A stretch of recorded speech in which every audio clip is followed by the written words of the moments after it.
It took them a while to find the cure, but they claimed that at some point in our evolution, we found and discovered the cure for death. And the only way to really tap into this is by learning how to move through different dispensations of time. Like, for instance, like you may be in one time period in one time zone if something doesn't exist or some form of an invention doesn't exist, which keeps this time zone in a primitive state, whereas in another time zone, this invention does exist. And they're able to build somewhat of a bridge or what you would call a portal to merge these two time zones together. And that's what eventually started to kind of cause our death.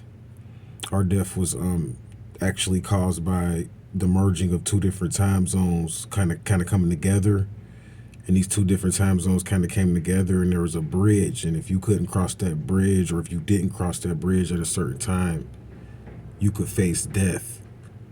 Essentially is what it is. So what happened is that death became a separate time zone. See, death is a different time zone. It's exactly what it is.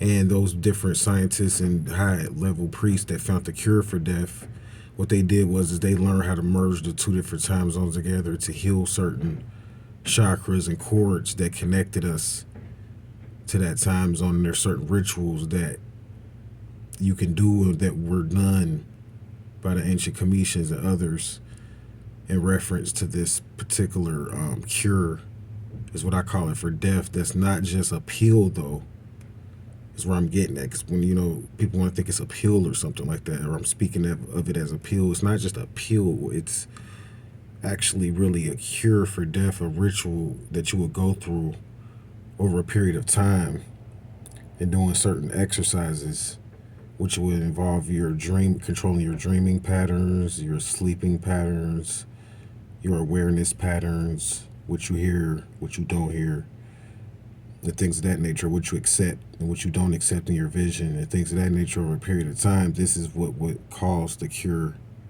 for eventually the cure for death or whatever. So they kind of got threatened by that. Of course, when I say they, I'm talking about this other group of beings. And they began to, what they did was they wanted to shorten our lifespan. So that's when we started to kind of go back. You read in the scriptures how we was living for hundreds of years. That was based on certain Karma Sutra rituals that we was doing with the earth to stay in alignment and in tune with it, which involves sex too as well, because that's one way to keep yourself young. And that was kind of like taken out of our history and our doctrine, substituted for knowledge that would lessen the time span, that would break your awareness, which not just how you eat. See, people, I mean, that's one thing. It was really the food was like, it's one thing to stay healthy, but it was about what you would get out of the food so that you can cross over to different time zones and get different light code transmissions and different communications from different time zones. So the foods that you ate was supposed to help you with that and help you with your frequency, help you to cross over. It was not just about eating healthy, and we lost that connection. So that's my brief spill on how the occultist view on death. Of course, I believe we can die, but I believe that with a certain amount of money, not just knowledge, but money, and as well as coupled with knowledge and information, really, I mean, death is just a state that you're in, and they have different scientists and doctors that can bring you in and out of that state at will. This is what's called just like a line or a borderline. It's kind of like being in, say, for instance, we were driving and we were crossing over from Nevada into California. And you can kind of see where California is with your vision, but you're actually in Nevada. Or there's points in on our planet and in this life that we could see death's gate. We could see the portal, but it's just a matter of crossing into it.